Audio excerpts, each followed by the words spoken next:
Today we're going to share with you a hidden gem of a campground that we found. With views like that.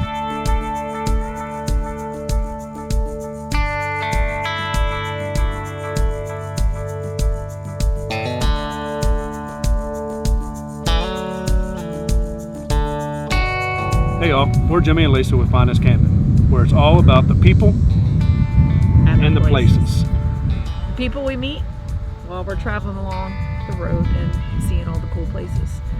So today we want to share with you a place we found. Jimmy and I have been coming to the Outer Banks, I guess both of us, since we were teenagers. It's been a long time. Not camping all that time, but coming to the Outer Banks. And we've kind of gotten to where it's not all about the beach and the sand for us. We like the more laid back, relaxed areas. I'm not a sand on my feet type of person.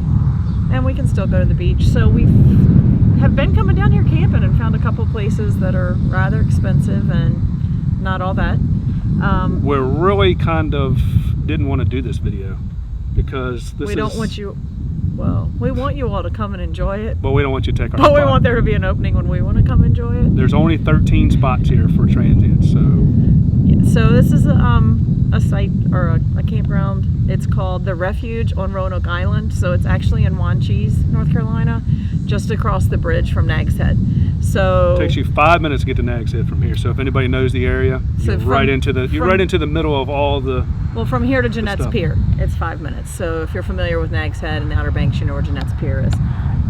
Yet all the transient sites back up to this water here. You can't really get in the water here, but you can fish and crab from the deck or from right behind your site. There's a sidewalk that runs all along the edge. They have a swimming pool.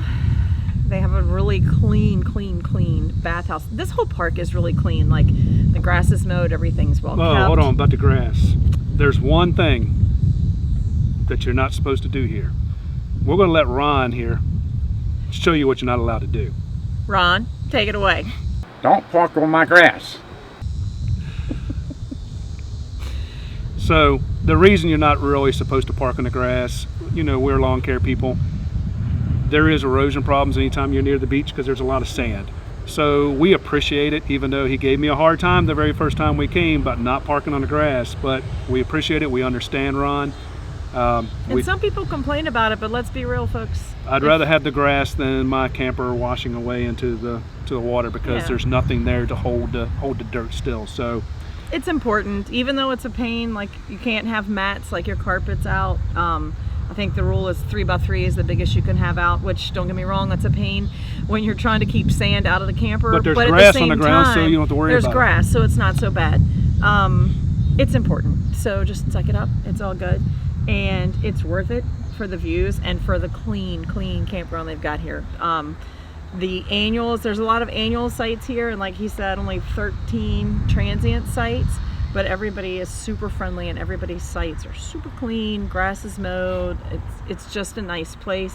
It's quiet, and again, it's not in the hustle bustle of the commercial area of the typical Outer Banks. We're here on Labor Day weekend and we're filming now, right here in the middle of everything, and you can tell there's no noise. I hear a couple people in the pool behind me. There's some kids out there fishing this morning. So if you want to relax and you want a nice, beautiful site, this is it right here.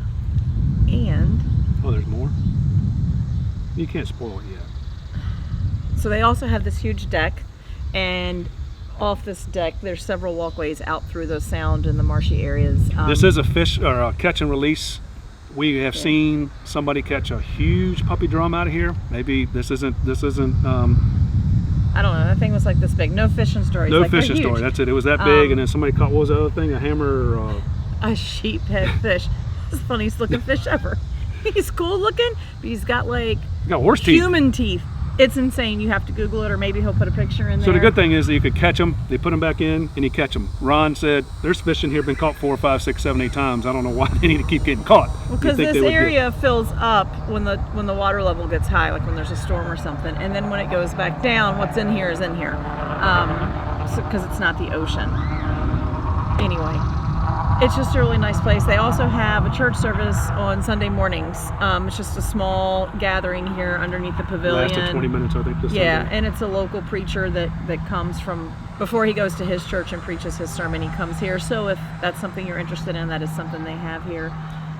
So the good news, even though they only have 13 sites, They're building another campground. they're building another one right down the road. So it's not going to be backed up to this beautiful scenery here.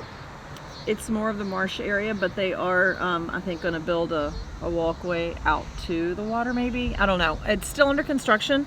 We were fortunate enough to talk with Margaret, who oversees both of these campgrounds, and she let us go get some footage, some drone footage.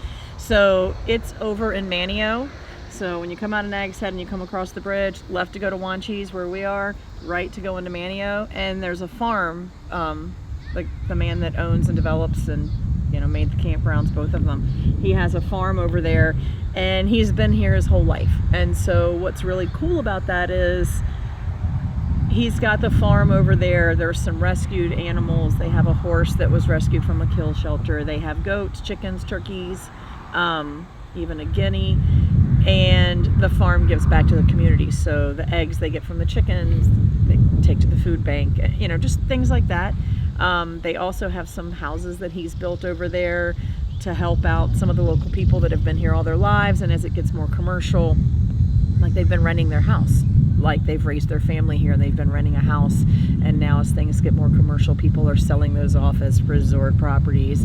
And these people, don't have anywhere to go. Their homes are gone. And so he's got some houses that he's building over there to make it more affordable for people to be able to stay in the area that they've been in all this time. I talked to him yesterday, and one thing that he is really doing out there that's pretty neat. Don't quote me on all the words on this because I didn't His hear memory's everything. horrible. Yeah, it's terrible. But he is building a cabin out there, 1 or 2 cabins. I don't know if it's At one the or new 2 campground. at the new campground. And if you're a disabled vet or you are a vet with disabled children, he is going to allow you to stay in his cabin at the campground for 1 week for free. So, talking about giving back to the community. I think this guy is doing a super, super great job on keeping the campgrounds up, building us a nice place to stay. And giving back to his community, which is really, really Yep. cool. Means a lot. So we already loved this campground. We found it just as a fluke the last time we were here and thought, So it please doesn't visit it, but don't visit it when we're trying to get in. doesn't look really big, but how bad could it be? And we got here and we loved it. So we came back again, Labor Day weekend, and they're building the new one in Manteo. We can't wait for that to be complete. It's supposed to be complete this year, but kind of how COVID's affected everything.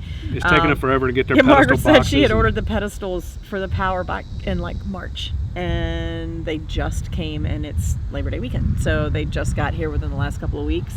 So things are getting put behind, but they still do hope to have it complete in 2021.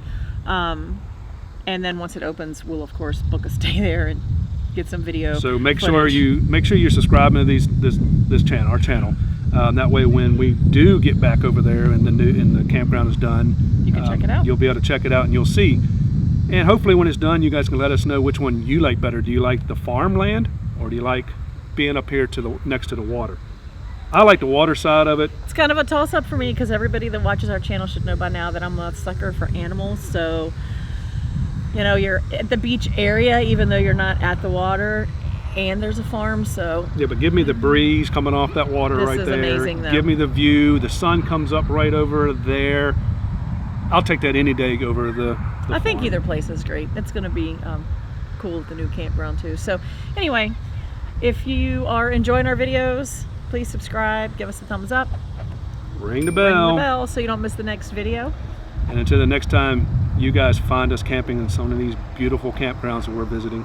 Safe travels, y'all. Don't walk on my grass.